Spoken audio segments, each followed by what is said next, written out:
Are you ready for a heart-stopping twist where our unsuspecting hero ends up clashing energy blades with his alien father-in-law, all to prove himself worthy of a brand new cross-species baby? It's the kind of turn no one sees coming, and it's right at the core of this unforgettable tale. If you're intrigued by interstellar romance, breathless duels, and cultural customs unlike anything you've witnessed before, then you won't want to miss a moment of this story. Remember, by tuning into the entire narrative, you'll discover how a single, shocking morning, waking up with an alien housekeeper, transforms into the ultimate interplanetary family drama. Curious about who wins the right of proving, or how a human Orion child can bring two worlds together? Stick around until the end. While you're here, be sure to subscribe to our channel for more captivating stories that span the galaxy and beyond. Thank you for your support, and let's dive in. Arlo Jensen awoke to the soft glow of morning light filtering through the tinted panes of his penthouse apartment, only to realize that something, or rather someone, was pressing against his chest. He blinked in confusion, his heartbeat pounding a frantic rhythm as he registered the unexpected warmth and weight pinning him down. The last thing he remembered was dozing off while reading an old paperback novel, but he certainly hadn't expected to wake up like this. Casting a groggy glance downward, Arlo saw slender, lavender-hued arms draped across his torso, connected to a figure whose smooth, subtly crested head rested just beneath his chin. In that first, disbelieving second, he wondered if he was still dreaming, but the unmistakable pressure of breathing told him otherwise. Biting back a gasp, Arlo carefully tilted his head to the side. The figure's face was decidedly alien, with fine ridges tracing elegant lines along the temples and cheeks. He immediately recognized her as his newly hired housekeeper, Vina, an Orion from a distant star system. Her species was known for their luminous lavender skin and softly luminescent eyes that ranged from pale violet to deep indigo. Vina's eyes remained closed, her lips parted in a state of relaxed slumber.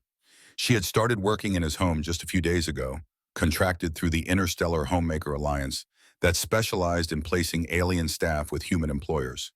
The agency had assured him that all cultural differences would be clearly outlined in their orientation guide, but evidently something had been lost in translation. Pulse hammering, Arlo tried to ease out from beneath her. Her head shifted in response, glossy crest brushing his neck. He inhaled sharply, suddenly very aware of his own lack of clothing beneath the sheets. Granted, he typically slept shirtless, but the presence of a nearly nude alien housekeeper sprawled across him was far beyond any scenario he had mentally prepared for. In that moment, Vina's eyes fluttered open. She blinked once, then froze as she took in the situation. Their gazes locked. A thunderbolt of shared shock rippled through the air. With impressive grace, she rolled off him, landing on her feet at the side of the bed. Arlo saw the flush of color on her crest deepen from soft lilac to a more intense violet. Her composure was as admirable as it was baffling. "Mr. Jensen," she began, her voice softly melodic and tinged with a contrite undertone, "I offer my sincerest apologies. I should have clarified certain Orion customs upon accepting this post." As she spoke, she made no move to cover herself, which made Arlo acutely aware of the differences in their cultural comfort with nudity. Arlo yanked the sheet up to his chest, struggling to appear calm. "Apologies would be great, Vina," he managed, voice half choked with disbelief. "But I'd also really like an explanation. This is not exactly a typical morning for me." Internally, he lamented how his day had spun from routine to surreal in the space of a single sunrise. Vina clasped her hands in front of her posture elegantly straight despite what looked like genuine embarrassment. "In my culture, we Orion practice communal resting. It's deeply woven into our biology and social norms. We rely on shared body heat for comfort and trust building, especially when we live in smaller groups. The idea is that forging close physical bonds among companions fosters empathy, unity, and emotional resonance. I have done my best to adapt to human sensibilities since arriving on Earth, but old habits are very strong." She spoke softly, her luminous eyes meeting Arlo's with an earnestness that was hard to ignore. "I should clarify that there was absolutely no ill intent or romantic proposition in this morning's arrangement. I sensed your body heat as I passed by your room last night, and the instinct to share warmth is quite powerful for an Orion. In the absence of any directive that forbade entering your sleeping space, I followed my biological drive. I truly meant no offense. Offense? No, I'm not offended, Arlo said, running a hand through his messy hair. I'm more startled. Humans don't typically share body heat with someone they've known less than a week, especially when that person is also their employee. He paused, realizing he might sound harsher than intended. Vina had been impeccably polite and exceptionally good at her job, from reorganizing his perpetually cluttered living room to cooking him elaborate meals using her advanced knowledge of nutritional science. It seemed ridiculous that something so bizarre could have happened. I guess we do need some ground rules, he added, forcing a calmer tone. Vina's crest glimmered as she offered a small bow. I understand. If you prefer, I will keep strictly to my own quarters after working hours. My contract does require me to respect the employer's privacy and personal boundaries at all times, and I see now that I violated a significant human custom. Arlo observed her contrite expression and felt a stab of guilt. He recognized it wasn't entirely her fault. After all, he had neglected to fully read the cultural adaptation notes that the agency had provided. Had he skimmed those footnotes more carefully, he might have discovered that some species considered co-sleeping a benign act. Still, he wasn't going to pretend it was normal to humans. Let's do this, he proposed, keeping the sheet tight around his waist as he swung his legs out of bed. You get dressed, and I'll get dressed. Then we can talk more about personal boundaries over breakfast. That seems like a better place for a cultural exchange than this. Nodding emphatically, Vina retrieved the folded uniform she'd left on a nearby chair. She slipped into it with a fluid motion that spoke of decades of an Aurian's comfort in their own body, her crest shining faintly in the morning light.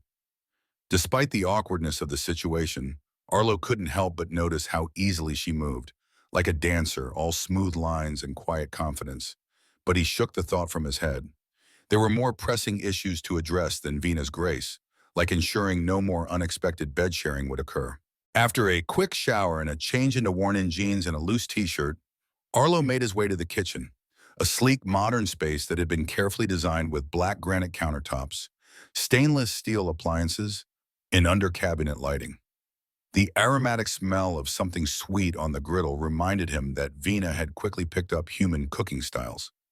He discovered her by the island, carefully flipping pancakes with an expert flick of her wrist. The scene was almost too normal, given the morning's earlier chaos. Good morning again, Vina said, her voice carrying a trace of amusement. I hope you don't mind me starting breakfast. I recall you mentioning a fondness for sweet foods, so I researched several Earth recipes. Your orchard fruit jam was in the refrigerator, so I tried to incorporate that into pancakes. I trust the sugar content won't alarm you. She cast him a quick smile, the tension from earlier seemingly dissipated. Arlo stared, caught between wonder and lingering discomfort. The swirl of scents drifting from the stove reminded him of simpler times, like Sunday mornings in his childhood home. Thanks, he said, sliding onto one of the tall chairs at the island. No, I don't mind. This is nice. Vina plated a stack of golden pancakes, steam rising from their tops, and slid them toward him, along with a small ramekin of jam. Her uniform was still crisp, the agency's logo discreet on the right shoulder. Her crest, no longer flush with embarrassment, seemed to be a calm, soft shade of lavender. I wanted to apologize again, she said gently. I understand how startling it can be for humans to find someone in their bed uninvited. I truly thought I was helping, in my own way. He cut into the pancakes, discovering they were unexpectedly fluffy. The first bite revealed subtle hints of fruit and spices. These are amazing, he muttered appreciatively. After swallowing, he met her gaze. And, yeah, I get it. I realize we come from wildly different backgrounds. I'm not exactly ignorant when it comes to alien customs, but I guess I never imagined one that involves sneaking into bed for warmth. It wasn't sneaking, Vina clarified, sounding almost offended at the word. In Orient culture, it's common knowledge that if you share living space, you share rest space as needed. It's a gesture of trust, especially if one occupant is in an area that seems comfortable. But I forget how unusual this must seem. If it helps, I'll make sure to keep my door locked so I don't wander in my sleep. Arlo exhaled. That might be wise. I'm still adjusting. I guess that's the key word here, adjusting. I'm willing to learn more about your customs, and you can do the same with mine. Next time, just talk to me first, okay? He took another bite, letting the combination of sweet jam and pancake distract him from the memory of Vina's body curved over his in bed. She nodded, relief softening her features. Of course, I'd be happy to share more about my people, and I'd be honored to learn more about humans. It's the entire purpose of us Orion traveling to Earth, to foster understanding. Her voice was gentle, and as he looked at her, Arlo realized she truly meant every word. The first week with Vina had already been an eye-opener, but in the days following the bed incident, Arlo's home began to feel like a cultural crossroads. Vina, determined to excel in her role, meticulously organized each room. She replaced his haphazard system of random shelves with streamlined compartments that categorized items by both function and frequency of use. Arlo was startled to find how intuitive the arrangement was, though it took him twice as long to locate his old coffee mug the first morning, simply because he was used to his own chaos.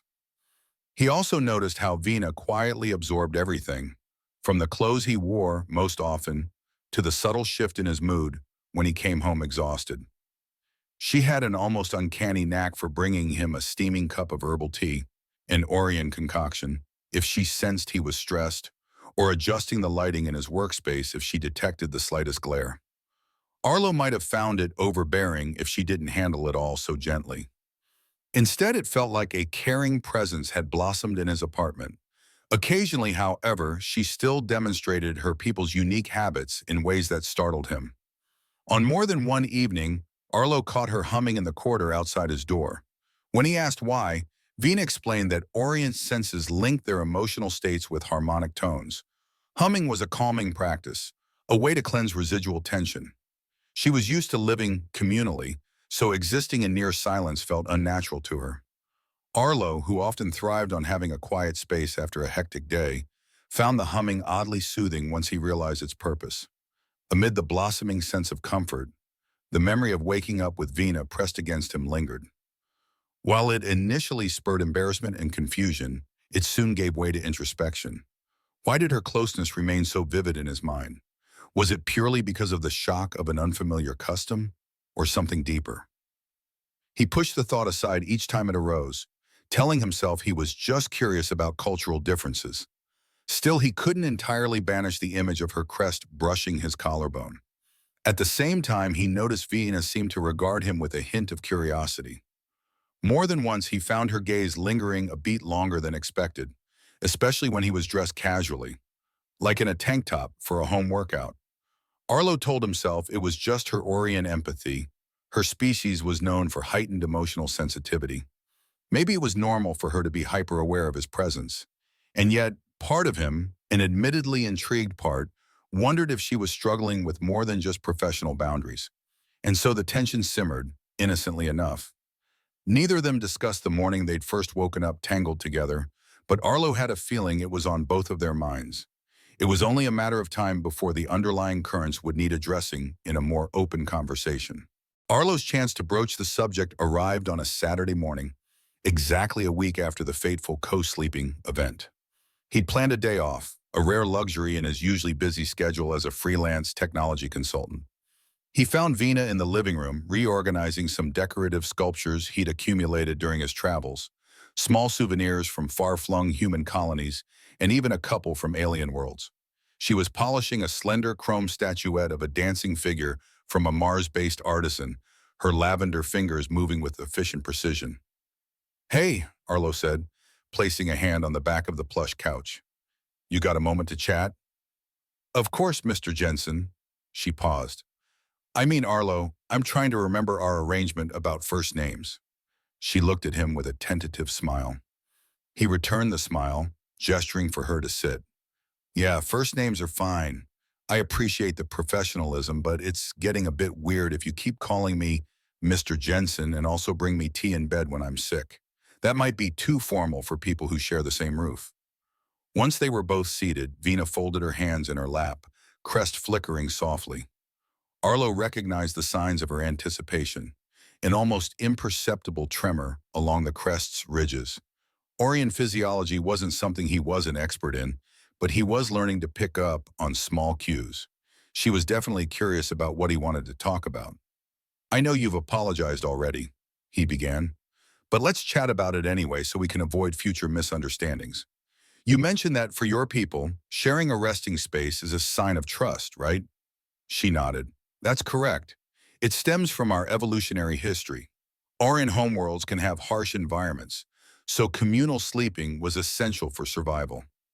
Over time, it became a deep-seated cultural norm. Even in climate-controlled habitats, it feels right to share body heat with family and friends. Makes sense in context, Arlo replied thoughtfully. On Earth, or at least in mainstream human culture, that kind of closeness is usually associated with intimate relationships, romantic or familial. Strangers or coworkers typically keep a distance. Venus studied him with empathy in her gaze. Then I understand why it was so alarming. I have no intention of invading your privacy or implying romantic interest where it might not be welcomed. Arlo hesitated, chewing on his lower lip before he continued. I appreciate that, but I also don't want you to feel like I'm shutting you out. I hired you because I wanted help around the house, sure, but also because I was open to learning about different cultures. Maybe we could find a middle ground? Her crest brightened. Yes, that's precisely what the Interstellar Homemaker Alliance encourages. Cross-species cooperation and understanding. She paused, glancing at him almost shyly. If it helps, we could set more defined boundaries. For example, I won't enter your bedroom unless you explicitly grant permission. Does that ease your concerns? He nodded. It does, and in return, I promise to be more open-minded about your customs. Maybe we can even schedule times where we compare traditions. Like a cultural exchange session. A smile blossomed across her face, and Arlo felt an inexplicable warmth in his chest at the sight. I'd like that, very much. Their agreement launched what Vina, with her polite and efficient phrasing, called a structured intercultural curriculum. Twice a week after Arlo wrapped up his contract work for the day, they would sit in the living room or sometimes on the balcony overlooking the city's skyline, sharing small plates of Orion-inspired Earth meals. There, they'd discuss everything from Orion communal rituals to the nuances of Earth's varied wedding ceremonies, from the intimate exchange of rings to large feasts with extended families. Vina was fascinated by how humans, from Earth or from other human colonies, had developed so many different marriage and courtship traditions. Her own people's approach seemed simple by comparison. Strong physical bonds, empathic closeness, and group-based ceremonies that celebrated newly formed connections. During one such session, Arlo surprised Vina by bringing out a dusty old record player, an heirloom from his grandmother. He explained the human tradition of dancing under softly crackling music, an old-fashioned ritual that many still cherish for its romance. Intrigued, Vina asked if she could try. At first, she stepped clumsily on his toes, her crest flickering with embarrassment. But within minutes, she seemed to pick up the rhythm with a dancer's grace, gliding in a slow circle around the living room. The subtle perfume of her presence, a faintly floral scent inherent to her species, stirred something in Arlo's mind.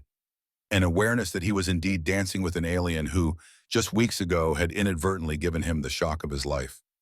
Night after night, these cultural exchanges deepened their understanding of one another. Venus seemed to relish every detail of human life, from the practicality of Earth architecture to the symbolisms behind certain gestures, like how a simple handshake could convey both greeting and trust. Arlo, for his part, learned that Orion empathic abilities weren't just mythical claims. Vina could sense changes in his mood sometimes before he was even aware of them. It made for interesting dynamics when they sparred verbally about which form of relaxation was better, her humming or his alone time. More often than not, those playful arguments ended in compromise, like him allowing her gentle humming while he worked late, as long as she stayed across the room so he could concentrate. Despite their evolving closeness, Arlo remained keenly aware of a line between them. Vina was, after all, an employee. Crossing that boundary would be complicated. The agency guidelines permitted romantic entanglements only if both parties disclosed them. But it wasn't just bureaucratic red tape that made him cautious. It was also the fear of misreading signals. Did Venus species naturally show more warmth, Or was it her personal interest shining through? And did his growing fascination indicate a potential bond, or was he merely intrigued by her cultural novelty? The tension continued simmering beneath the surface, a subtle hum in the current of their interactions. Arlo figured if it was meant to be addressed, it would happen organically. In the meantime, life hummed along in a comfortable sort of harmony. He had never eaten better, never had his home so orderly, and never found himself so captivated by someone else's mere presence. That sense of equilibrium shattered one evening when Vina came to him with a data tablet in hand, looking uncharacteristically unsettled. Arlo, she began, tapping the screen with trembling fingers. I've just received a message from the Orion Cultural Affairs Office. They were reviewing routine updates about my stay here, and they flagged an anomaly. Arlo sat up straighter on the couch. An anomaly? She nodded, crest trembling faintly. Yes, it concerns me. Specifically, it's about the readings our personal biomonitors have been giving off. Orion staff members are required to wear subtle biomonitors that track emotional well-being. The office noticed something unusual in mine. Heightened emotional resonance that typically occurs only when an Orion begins forming a deeper bond with someone. He frowned. Wait, like a romantic bond? She hesitated. Potentially, yes. Usually it's a sign of empathic linking that surpasses casual familiarity. They wanted to make sure I was all right, that I wasn't experiencing stress or confusion, but that's not what's happening. Instead, it suggests an intensifying emotional connection. A sudden wave of conflicting feelings rushed through Arlo. So, in simpler terms, your people can tell you're getting attached to someone here? She gave a small nod, looking down at the data tablet. Exactly. And the Cultural Affairs Office wants me to confirm whether I need emotional recalibration sessions or if I intend to file for an expanded contract that includes potential personal involvement with my employer. The gravity of her words sank in. This was bigger than just an awkward crush or a fleeting sense of curiosity. For her species, emotional connections were a tangible, trackable phenomenon. Do you think you need emotional recalibration? He asked gently. Vina let out a soft laugh, one that held a mixture of relief and trepidation. No, I don't. Because if I'm being honest, I think the readings are accurate. I do feel a deepening connection with you.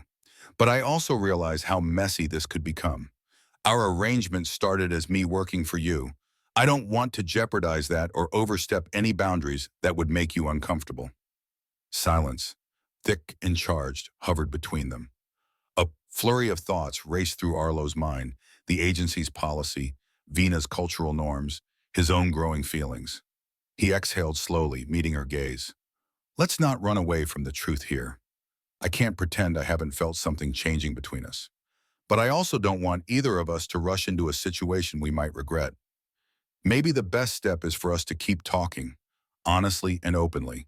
And if that means we need to file some paperwork or talk to the Alliance, we'll do that if and when we're ready.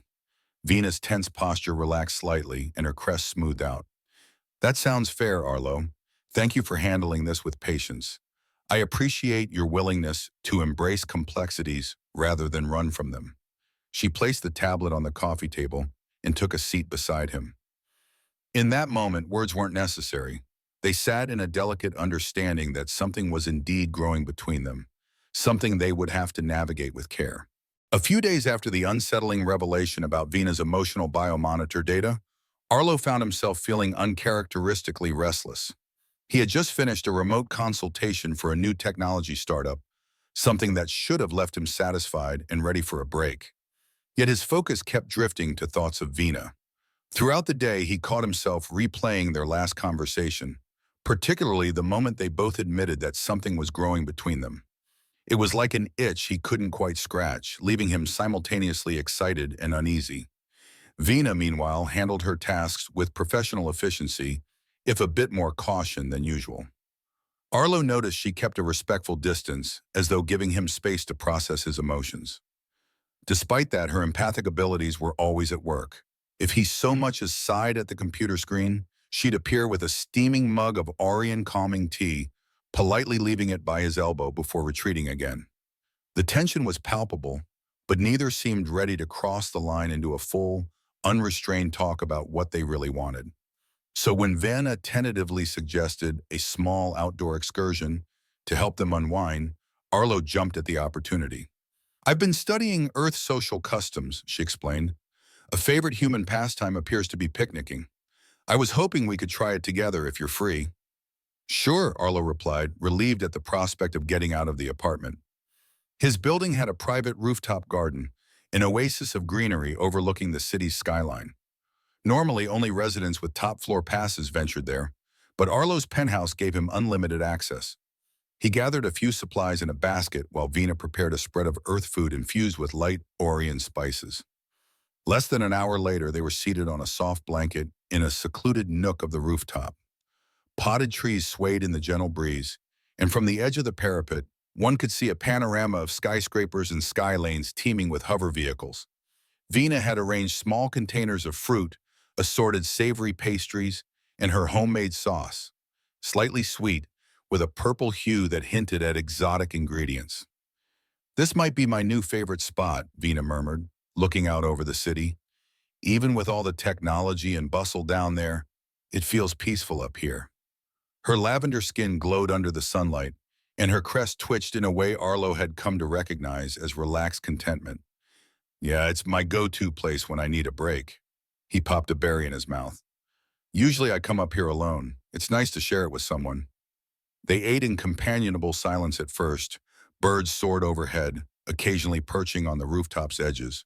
Arlo felt the gentle pull of Vina's presence, as though her empathy wrapped around them like a warm, invisible shawl. Eventually, she cleared her throat softly. "Arlo, I've been thinking about the next steps. The Alliance said if we wanted to continue exploring a deeper connection, we need to declare our intentions. If we don't, I'm encouraged, maybe even required, to undergo those recalibration sessions." Arlo set down his plate, focusing on Vina's words. He recalled reading an Interstellar Homemaker Alliance policy guide, buried somewhere in the digital documents they'd sent him. It was easy to ignore all the fine print when he first signed up, but now those policies were directly relevant. "So basically," he said slowly, "they want us to either confirm we're moving in a romantic direction or forcibly reset your feelings." Vina's crest dipped in what he recognized as a gesture of regret. "That's about right. In an Orient context, recalibration means inhibiting certain empathic links, preventing any emotional conflict in a professional setting. It's meant to protect both the employee and employer from tangled personal issues." The idea left a sour taste in his mouth. "That sounds invasive and cold." She gave a small shrug. "It can be, but it's standard practice for certain interspecies contracts. Orient emotional resonance can get complicated if we're unknowingly bonding with someone who doesn't reciprocate. It's a safety net to ensure we maintain our focus on work if the employer isn't interested." Arlo's gut twisted at the thought of Vina being forced to lock away her genuine feelings. He glanced at her, remembering the way she had hummed outside his door at night, the subtle flush of her crest when she tried human dancing for the first time, and how she'd awakened curled up on his chest, completely unaware how shocking that would be for him. He realized he didn't want her to distance herself or become some emotionless caretaker. He liked her as she was, curious, empathetic, and maybe a little too direct at times. "What if we tell them we're going to explore a personal relationship?" he asked, choosing his words carefully. "Would that actually change anything between us, other than the paperwork?" Vina's luminous eyes flicked to his. "It would set us on a path that typically leads to formal courtship rituals in Orient society, yes. There'd also be Earth regulations. Though the Interstellar Homemaker Alliance is pretty open-minded, they still require an official contract modification. You'd essentially be acknowledging that our relationship isn't just employer-employee." Silence stretched. The breeze rustled the leaves of the potted trees. A city-bound air shuttle glided by in the distance, a reminder of how large the world was beyond this intimate rooftop. Arlo swallowed. "Honestly, I don't see the point of pretending we're just boss and housekeeper anymore. Maybe it's time we—" Before he could finish, Vina's crest glowed faintly. "So you do reciprocate," she said softly. "I wasn't sure. Your human emotional signals can be contradictory. You show me warmth one moment, and then pull back the next. He exhaled, leaning back on his palms. That's fair. I've been worried about crossing professional lines or messing things up, but after everything, he gestured to the spread of food, the rooftop, the two of them. I don't want to lose what we have or have you forcibly disconnected from me. Vina nodded, her face relaxing with relief. Thank you for saying that. I confess I've been terrified that once you learned about recalibration, you'd insist on it, purely to avoid complications. Arlo shook his head. No, absolutely not. Then he paused. But you should know, humans move at a different pace sometimes. If we formalize this, I don't want to jump into anything beyond what we're both ready for. That tentative agreement brought an unexpected calm. Vina's crest shifted into a gentle, even hue that Arlo had never seen before, as if she were reflecting pure contentment. We can take it at whatever pace feels right, she assured him, leaning forward to refill his glass from a chilled pitcher of fruit-infused water. I'm not asking for a grand, immediate commitment. I want the chance to explore this without being forced into a clinical procedure.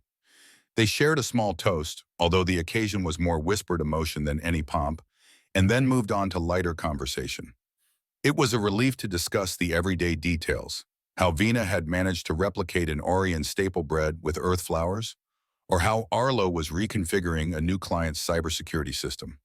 For a short while, they were simply two people getting to know each other, no life-altering decisions looming. But at the back of Arlo's mind, a question lingered. What if all these new feelings grew into something far beyond a typical romance? He'd heard stories of humans and alien partners who struggled with acceptance from either side. Orion, while mostly welcomed on Earth, still had pockets of hostility directed toward them by humans who feared interspecies mingling. Equally, some Orion communities disapproved of forging close bonds with species they deemed too different. Yet Vina had been so open-minded, and her warmth had transformed his home. If love was in the cards, was he really prepared for the complications that might follow? He was relieved that Vina, with her gentle empathy, didn't press him to share these doubts just yet. She seemed content to let him sort through his own thoughts. After the picnic, they tidied up, weaving around each other in an unspoken dance that underscored how comfortable they'd grown. When they were done, Vina paused before heading inside. I want to prepare something special for dinner, she said with a hopeful smile. I'd like to incorporate a few of the Aryan spices that arrived this morning from my homeworld. Maybe we can treat it as a kind of date? Arlo's pulse quickened, but he managed a casual nod. I'd like that, he said. Let's do it. That evening, the apartment filled with the fragrant aroma of sizzling vegetables and potent, unfamiliar seasonings. Vina moved with graceful confidence, wearing a simple apron over her Alliance-issued attire. She tossed a wink at Arlo, though it looked more like a curious blink from her species' perspective, and asked him to set the table with a romantic flair, as the Earth Cultural Manual recommended. He obliged, dimming the lights, lighting a few candles, and even adding a small vase of fresh greenery. When they finally sat down, the meal proved both spicy and sweet, reminiscent of a mild curry infused with a flowery undertone that Arlo couldn't identify. One taste, and he felt a warmth spread through him, not just from the spice, but from the realization that this was more than dinner.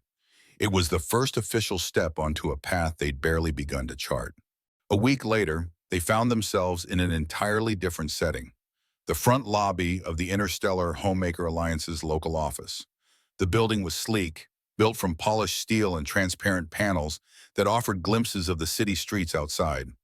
Floor-to-ceiling displays cycled through images of various alien species in cheerful domestic scenes, some cooking, some tending to gardens, others teaching children. It was the Alliance's marketing statement in motion. We bring worlds together, one household at a time.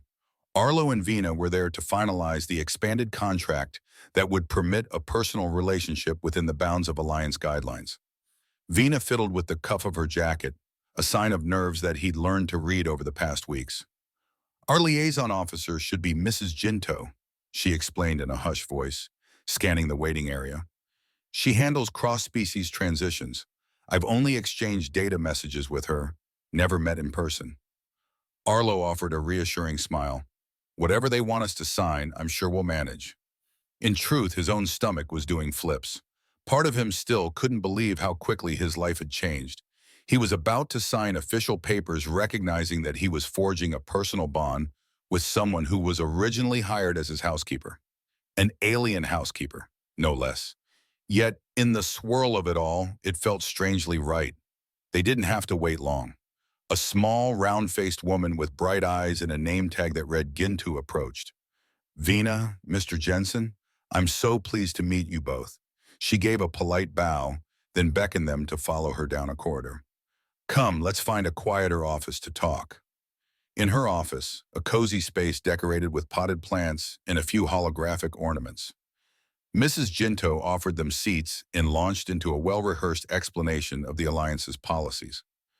"Normally, our placements are professional in nature," she said, tapping at a tablet to bring up the relevant clauses. "However, we do recognize that bonds can form. The updated contract basically states that both parties consent to a personal relationship and that the housekeeper's duties can continue only if no party is coerced and no conflict of interest arises." Arlo nodded, trying to follow the formal language. Vina listened intently, her crest faintly glowing in the softly lit room. Eventually, the officer placed a stylus before them. "If you agree, please sign here. This acknowledges that Vina is free to maintain her position so long as you two abide by the moral and legal guidelines of both Earth and Orion standards." Arlo glanced at Vina. She offered a small, encouraging smile. Together, "Oh my God, Mom." Together they signed. The moment was oddly ceremonial. When they finished, Mrs. Ginto beamed. "Congratulations! You'd be surprised how many folks never even get this far, given the complexities of cross-cultural understanding." Vina exhaled, relief visibly softening her posture. "Thank you, Mrs. Ginto. It means a lot to have official clarity." With that, they left the office and stepped back into the city's bustle. Contract finalized. The path ahead might be challenging, but at least they had taken the first step together. In the days that followed, an unexpected lightness took hold of Arlo's home.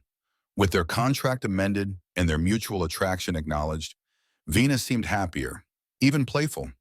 She continued her housekeeping tasks, but there was a new casual intimacy to their interactions, like the way she'd gently graze his arm when serving breakfast, or how he'd catch her humming more frequently in the evenings. Yet not all changes were purely emotional. One evening, Vina was reorganizing Arlo's walk-in closet again, and she called out for him in a concerned tone. "Arlo, did you realize how many items you store in disarray here?" He walked in half amused and half exasperated to find her holding a bundle of undershirts. "I guess I'm still not used to your impeccable system." Vina set them aside, crest flickering. "No, that's not it. Your items are missing. You have fewer pieces of clothing here than before. I know exactly how many there were because I've handled your laundry enough times." Startled, Arlo inspected the shelves. Sure enough, some of his clothes, ones he rarely wore, were gone. "Huh, could I have misplaced them or donated them?" She shook her head. "I doubt it. I maintain a thorough inventory." Her crest glowed with concern. "Arlo, do you recall any odd occurrences lately? Has anyone else had access to the apartment?" He frowned. "No, not that I'm aware of." On a whim, he quickly checked other areas, the drawers with old electronics, the safe where he kept a few personal documents. Everything seemed in order. Maybe it was just a fluke, or he absent-mindedly packed them away somewhere. Nevertheless, that faint sense of unease lingered. Arlo found himself double-checking the door locks at night and scanning the balcony for any sign of tampering. Nothing seemed amiss. Even so, Vina's mention of inventory stuck in his mind. Her thoroughness was near perfect. It was unlikely she'd be mistaken. At the same time, their blossoming relationship overshadowed smaller mysteries. They spent their free evenings exploring new fusion recipes, earth staples laced with mild Orion seasonings. Vina even introduced him to Orion healing teas that were reputed to improve clarity of thought. With each passing night, they ended up on the sofa, talking late into the evening, or occasionally slow dancing to the old record player under the apartment's dim lights. It was during one of these dances, her hand resting lightly on his shoulder, that he confessed, "I sometimes wonder about your homeworld. Do you ever miss it?" Vina gazed at him, crest tinted in a wistful hue. "Sometimes. My parents still live on the central continent, surrounded by extended family. But traveling is our custom, seeing the galaxy, learning from others. And now I'm here, with you. She pressed her cheek against his shoulder in a moment of silent intimacy. As they swayed gently, Arlo couldn't help but feel a twinge of envy for her unwavering self-assurance. He knew some Orion found Earth too chaotic, but Venus seemed to find meaning in the bustle, especially if it meant forging a bond with him. The unknown challenges that might await them, backlash, cultural misunderstandings, even potential family drama, felt distant at that moment. Eventually, life returned to its everyday pattern, though with a newfound closeness that made even mundane tasks feel special. Vina accompanied Arlo to a local market one weekend, determined to teach him how to pick the freshest produce for the Orient-style dishes she wanted to master. The open-air market bustled with vendors selling everything from neon-colored fruit imported from distant colonies to more traditional earth-grown vegetables. Vina's eyes glowed with curiosity at every stall, and Arlo marveled at how she seemed to charm the vendors within seconds. People were curious about her too. Orion weren't extremely rare on Earth, but they weren't common enough to go unnoticed. As she haggled politely over the price of spice blends, passers-by would pause, clearly intrigued by her crest and her melodic voice. They were halfway through filling their bags when Vina suddenly paused, leaning against a stall with a slight grimace. Arlo hurried to her side. "Hey, are you okay? You look pale." She nodded, though her brow creased. "I'm fine, I just felt a momentary wave of vertigo. Probably the strong odors here. My sense of smell is more sensitive than a human's." Arlo guided her away from the stall that was thick with pungent spices. They found a quieter spot near a stand selling leafy greens. "Maybe we should head home soon. No need to push yourself." "All right," she agreed, taking a few slow breaths. "The sensation is subsiding now." He put a gentle hand on her shoulder. "Let's pay for what we've gathered and go. We can always come back another day if we need more supplies." A faint smile touched her lips. "I appreciate your concern, Arlo. You've become rather protective lately." He shrugged awkwardly, not entirely denying it. "Well, you're important to me. Of course I'm protective." They finished their shopping quickly, and he hailed a transport to get them back to the apartment. By the time they reached home, Vina appeared steadier, insisting she felt much better. Arlo was ready to dismiss the incident as a minor allergic reaction or sensory overload, until a few days later when a similar dizziness struck her in the middle of folding laundry. Concerned, he suggested they see a clinic that specialized in cross-species healthcare. Vina, ever practical, agreed it was wise to be cautious. She made an appointment with the local multi-species medical center, a place known for bridging alien and human medicine. "It's probably nothing," she murmured, "but an Orion traveling away from home should always keep track of her vitals." Arlo tried to reassure her, but truthfully his mind was racing with worst-case scenarios. Could it be a serious condition? Orion diseases he knew nothing about. The possibility unnerved him, reminding him of how fragile this connection, their connection, really was. The multi-species clinic they visited was a marvel of contemporary design and technology. Glass walls showcased a serene indoor garden that seemed to bloom under artificial sunlight.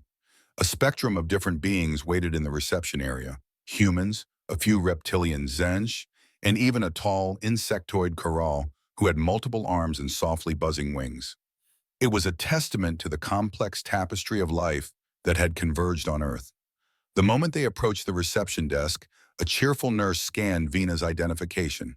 Then, with a few taps on a holographic pad, she said, "You'll be seeing Dr. Yavelli. She's versed in Orion-human interactions."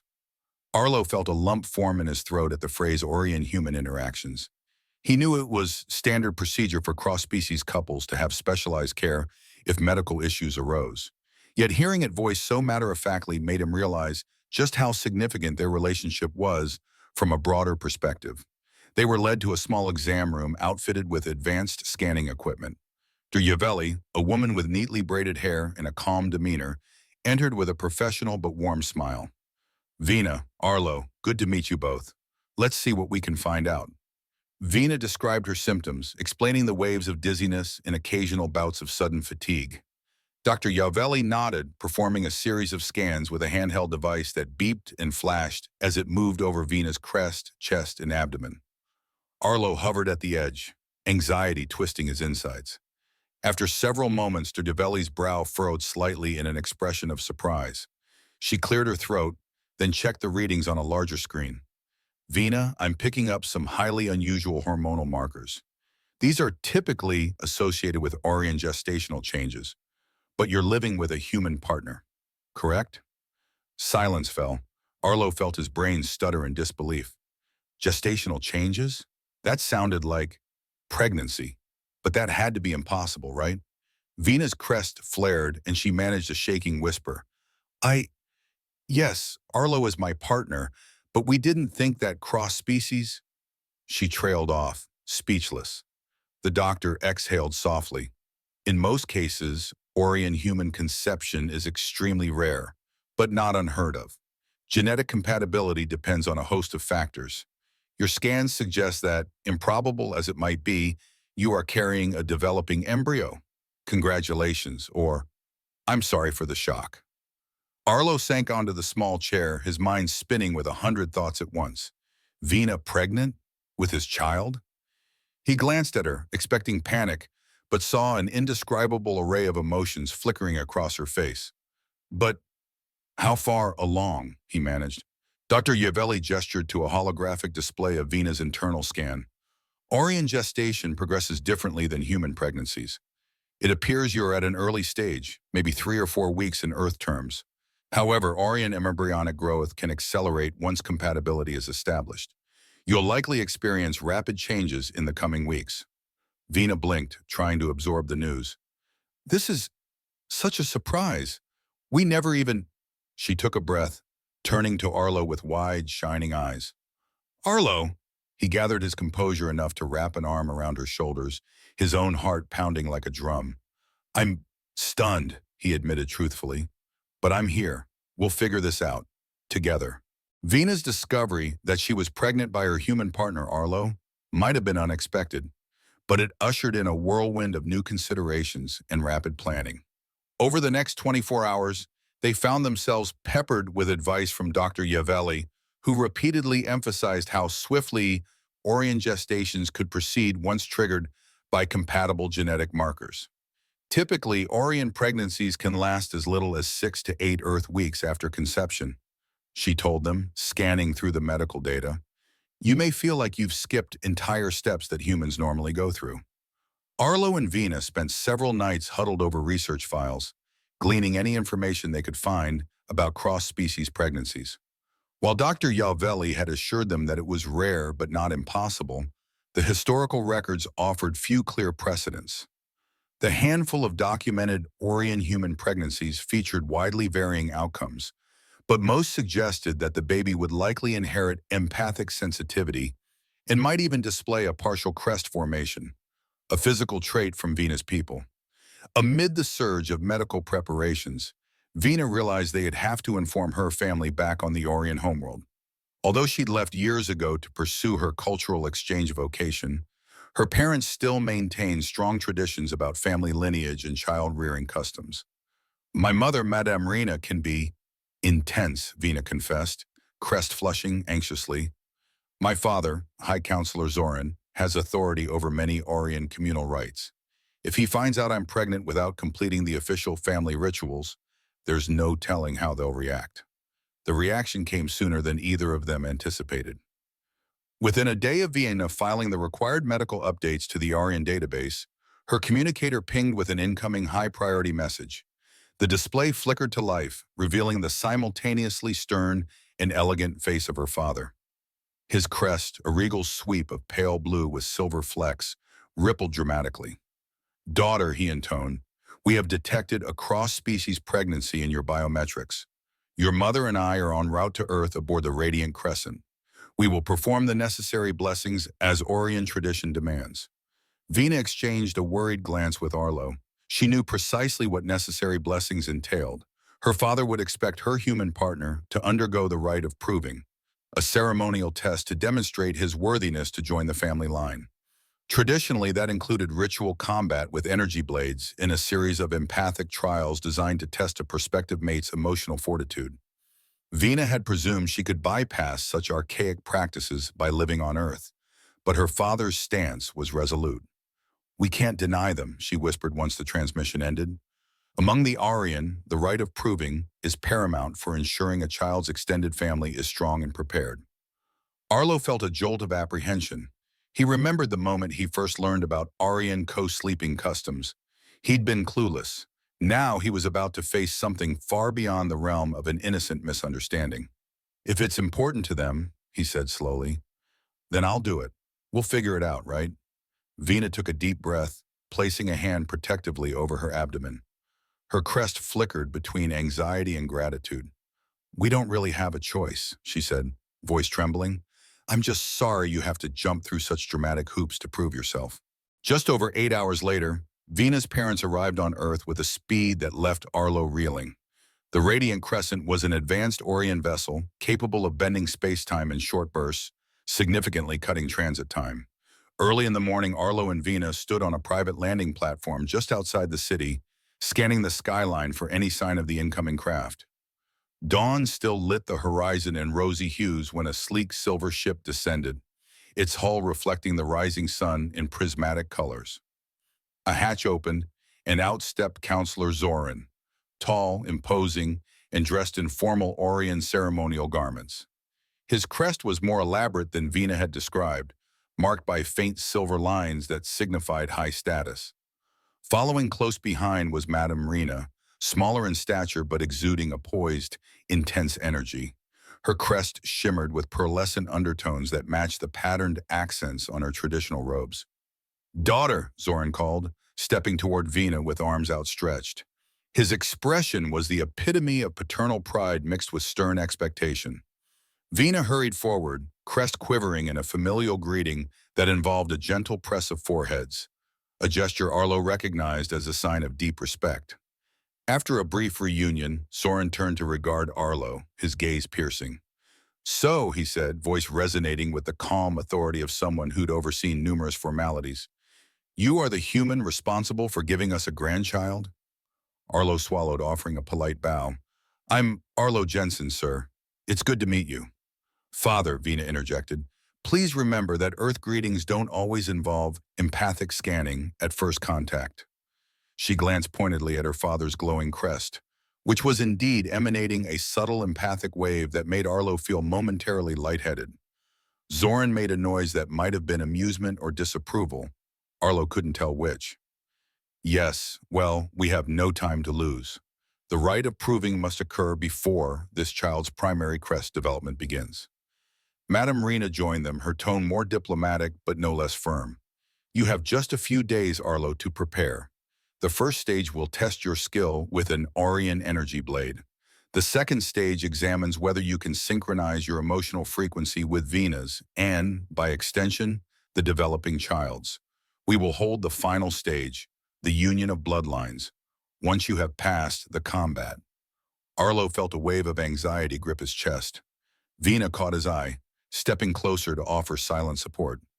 "We'll help you train," she whispered, laying a reassuring hand on his arm. "I remember enough from my adolescence to guide you through the basic blade techniques." Dr. Yavelli also offered to stand by for any injuries. The arrival of Vina's parents had transformed what might have been a gradual acceptance of their pregnancy into a dramatic race against time. Despite the looming tension, Arlo couldn't help a quick, ironic thought. "Only weeks ago, my biggest concern was reorganizing my closet. Now he had to fight Vina's father with a glowing alien weapon to prove his worth as a mate and father." True to her promise, Vina dedicated the next 2 days to teaching Arlo the basics of Orient blade combat.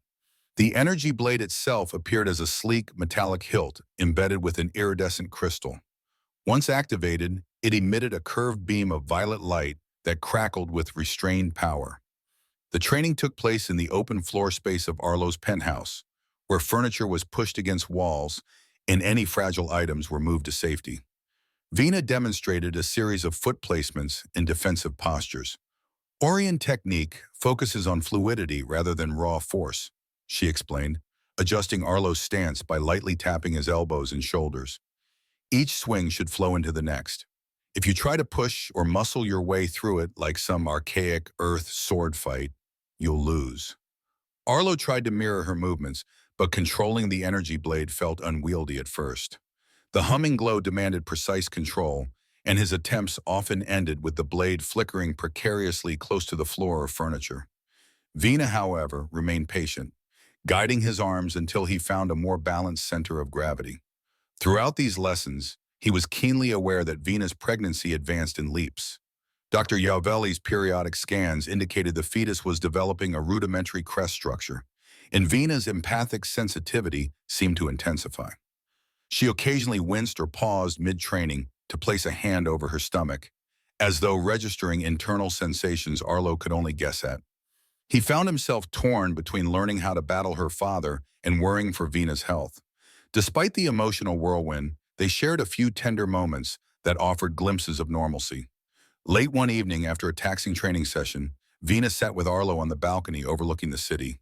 The night sky shimmered with distant satellites, and the hum of ground traffic provided a lullaby of urban life. She leaned her head against his shoulder, their breath fogging in the cooler air. "I know this must be overwhelming for you," she murmured, voice subdued. "It's overwhelming for me, too. Believe me." Arlo slid an arm around her. "I'd fight an entire Orion battalion if it meant keeping you and our child safe," he said, half joking, half serious. "Though I'd prefer if your father kept this battalion to just himself." Vina managed a soft laugh, her crest reflecting relief in the flickering city lights.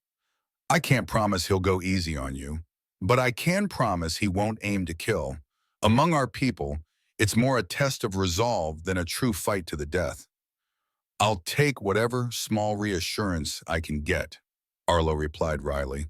They fell into a companionable silence, each lost in the swirl of thoughts about the upcoming trials. Arlo gazed out at the city lights, remembering how once upon a time, his biggest worry was whether he could adapt to having an alien housekeeper. Now that housekeeper was the love of his life, pregnant with his child, and he was about to duel her father with an energy blade. Life, he decided, had a strange sense of humor. On the morning of the rite of proving, Counselor Zoran arranged for a ceremonial platform to be set up on an isolated bluff just beyond the city's boundaries. The location provided an open view of the rolling landscape, with towering wind turbines in the distance. A small retinue of Aryan attendants who traveled with Zoran prepared the space by placing glowing orbs around a circular clearing, markers that would define the combat ring and record empathic energy levels for legitimacy. Arlo arrived with Vina, both of them clad in lightweight garments meant for mobility. Soren stood at the ring's center, wearing traditional robes reminiscent of swirling nebulae, with his crest proudly elevated. Madame Rena stood nearby, overseeing final preparations alongside a pair of Orion heralds. Dr. Yavelli had been invited as a neutral medical observer, just in case. "This is all so formal," Arlo whispered to Vina as they approached the ring. He felt a swarm of butterflies in his stomach, amplified by the faint hum of the glowing orbs. She nodded, her crest reflecting subdued anxiety. "This is how they've done it for centuries. The empathic recordings will be archived in my family's ancestral database, ensuring any future reference to our lineage includes your contribution." Zoran raised an arm, signaling for silence. The hush that followed was absolute, broken only by the soft wind across the bluff. "Arlo Jensen," he began, voice deep and resonant. "By standing here, you declare your commitment to my daughter Vina and to the Orion child she carries. You now face the proving combat. Should you succeed, you will earn your place in our family line, recognized and respected by the Orion people. Should you fail?"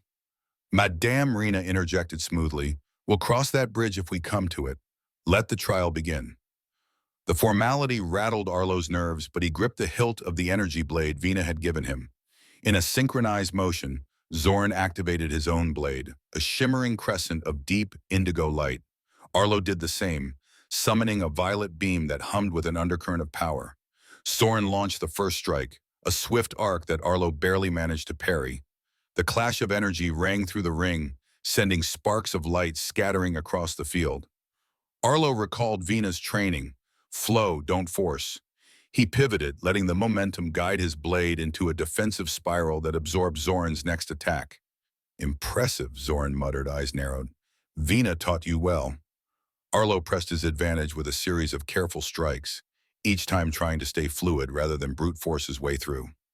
Zoran countered with skillful dexterity, occasionally forcing Arlo to backpedal to avoid a sizzling blow that would have knocked him off balance.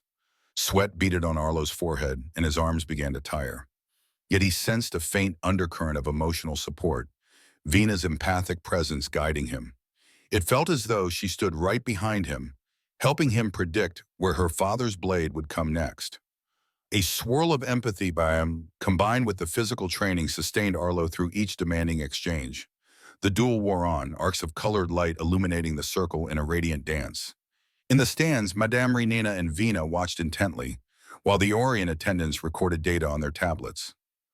The rite of proving was not for the faint of heart, and Arlo felt every muscle in his body ache.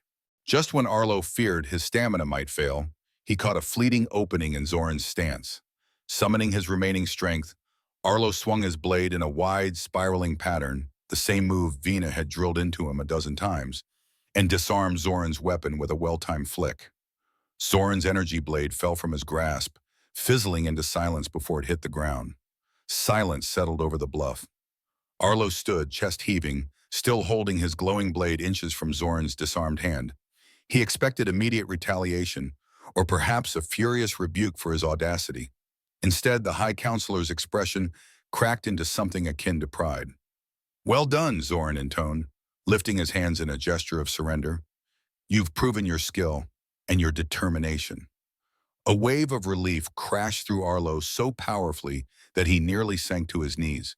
As soon as he deactivated his blade, Vina rushed forward. Her crest fluttered wildly with excitement and profound relief. "Arlo, you did it!" With a quick bow to Soren and Madame Rena, Arlo allowed Vina to throw her arms around him, ignoring the sweat and dust that clung to his clothes. Dr. Yavelli stepped forward, scanning him for any injuries. Finding only superficial bruises and strained muscles, she gave him a discreet thumbs up. "Now that the combat portion is complete," Madame Rena said, clearly satisfied with the outcome, "we move to the second stage, emotional resonance. Traditionally, this stage verifies that your empathic bond is stable and beneficial for the child." Arlo glanced at Vina, remembering how her empathic energy had guided him through the duel. "I think we might be ahead of the game there," he murmured. Madame Rena nonetheless insisted on performing the test in a ceremonial manner. The Orient attendants placed a low bench at the center of the ring, covering it with a tapestry woven from metallic threads that seemed to shimmer with latent energy. Vina and Arlo sat side by side while Zoran, Rena, and two other elders formed a semicircle around them. One of the elders produced a small device resembling a crystalline orb.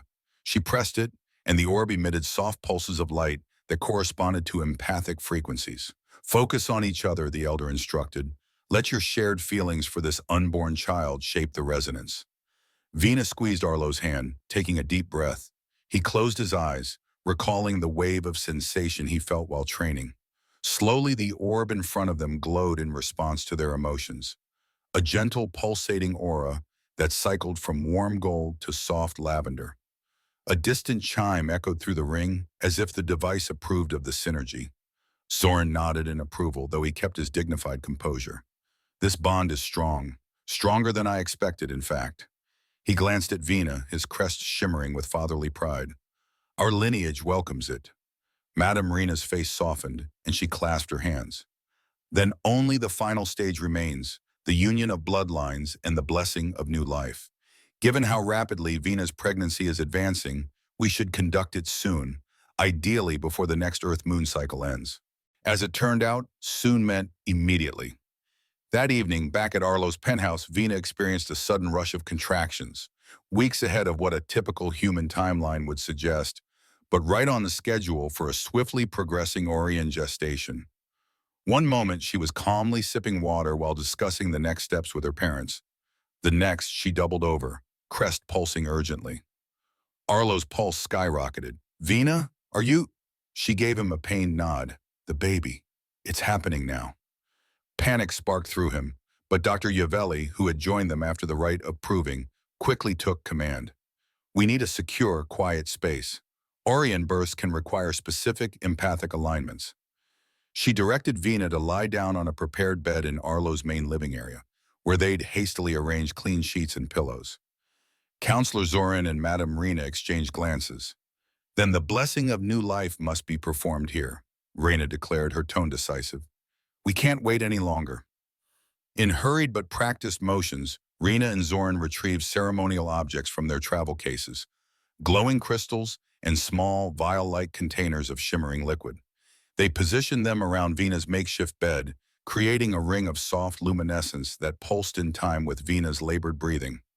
Arlo hovered at Vena's side, feeling utterly overwhelmed, yet resolute in offering support. As the child began its rapid approach to birth, Soren lifted one of the glowing crystals high. By the ancient rites, we channel our family's essence into this new life, he intoned. Madame Rena chanted in unison, reciting Orion words Arlo couldn't understand but sensed were deeply meaningful. Meanwhile, Dr. Yavelli knelt beside Vina, carefully monitoring the fetus's signals on a handheld scanner. The crest is nearly formed, she murmured.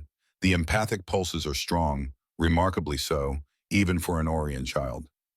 Vina's face contorted in pain, her crest flaring in concert with each contraction.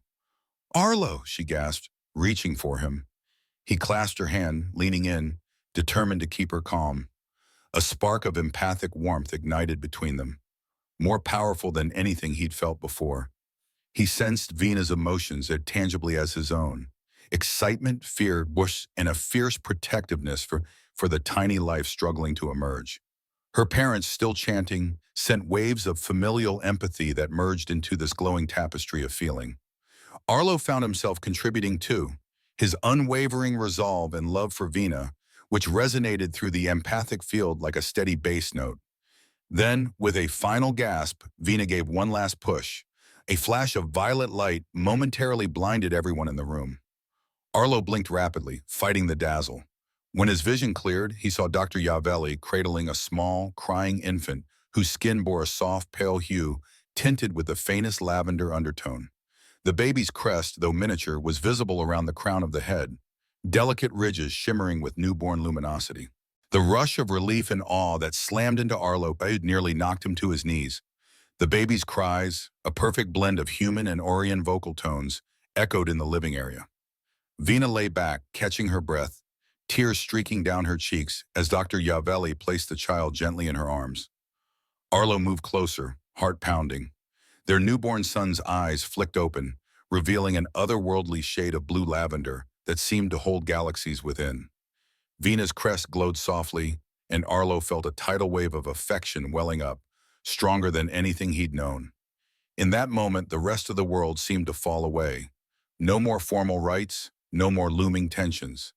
It was just them, bound by the miracle of new life. Counselor Zoran and Madame Rihanna stood at the periphery of the circle, their regal composure momentarily softened by genuine wonder. The glow of the ceremonial crystals faded as the final stage of the blessing of new life concluded. Zoran bowed his head in respect.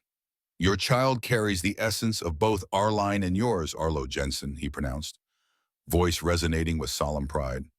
You have proven your worthiness through combat, empathy, and unwavering devotion. Madame Rena approached, eyes shining with tears. Have you chosen a name? She asked gently, stroking the baby's tiny crest with the back of her fingers. Vina and Arlo exchanged glances. The name had been a quiet subject of conversation in the final days leading up to the rite of proving. We were thinking Elias, Vina said softly, an earth name with a meaning tied to strength and faith. But we'd also like him to have an Orion name for formal recognition. Rena nodded in approval. Yes, we will call him Elias Varion, merging Earth tradition with our lineage. From her seat, Dr. Yavelli tapped through her scanner once more, smiling from ear to ear. Medically speaking, your son is stable.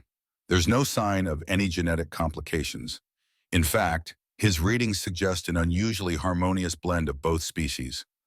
I look forward to documenting this in a formal paper. Eventually.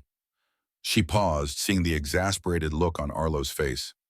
But not now, she amended with a soft laugh. In the quiet that followed, Vina cradled Elias to her chest. Arlo slipped an arm around her, feeling his chest tighten with overwhelming gratitude. Counselor Zoran and Madame Rena exchanged a knowing nod.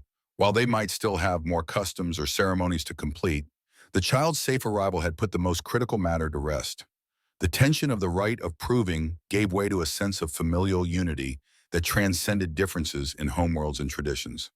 As the new grandparents quietly conferred about next steps for further blessings, Arlo found himself recalling the morning he had awakened to discover Vina, then just a newly hired housekeeper, sleeping atop him in an innocent but shocking cultural misunderstanding.